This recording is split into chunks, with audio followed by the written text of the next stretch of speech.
Hi, Pastor Nathan Decker with your hashtag Better Together devotion today, and I'm feeling kind of down.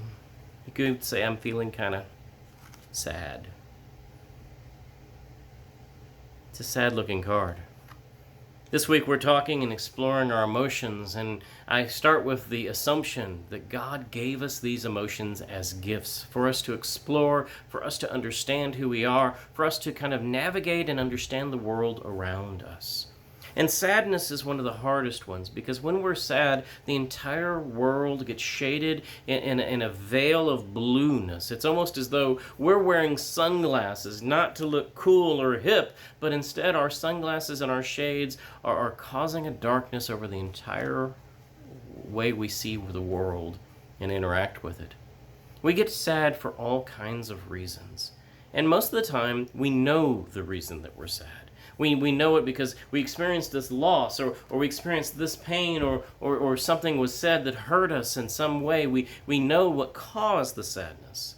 And like anger that I spoke about yesterday, sadness is something that we need to understand and navigate by saying, okay, what is it that's causing this?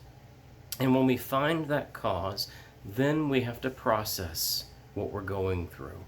Sometimes that means sitting with the sadness for a while and allowing our heart to grieve, to weep, to go through the emotions. Sometimes it means acknowledging that the sadness is something that we're experiencing, and it'll be temporary, and it's okay if we get to moving again, if we get to going forward, because we don't want to get stuck in inertia. We don't want to get stuck in some form of depression. Sadness needs us to look at it and say, you're here for a purpose. Tell me why. Tell me the reason that you're here, sadness.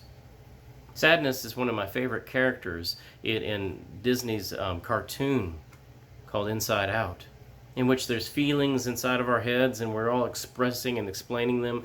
And sadness is the one who goes around striving to be expressed, striving to not be boxed in, striving to not be hidden.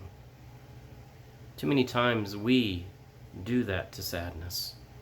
We lock her away. We don't allow her to speak. We don't allow her to show up in our eyes, the windows to our souls. We don't allow her to be expressed in the tears or in the words that we're doing. But sadness doesn't want to be cooped up. Sadness is also a place of beauty. She's a reason why we have many poems. She's a reason why we have several paintings. She's a reason why creativity gets expressed sometimes. Sadness is an emotion that helps us navigate this life, this world that we live in. God knows sadness. We all know the shortest verse in the Bible is Jesus wept. He's still weeping. He still weeps for you and for me when we are experiencing pain and loss.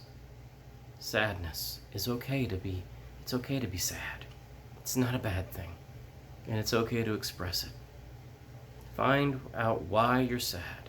Sit with her for a while and allow yourself to express what she tells you when you are sad.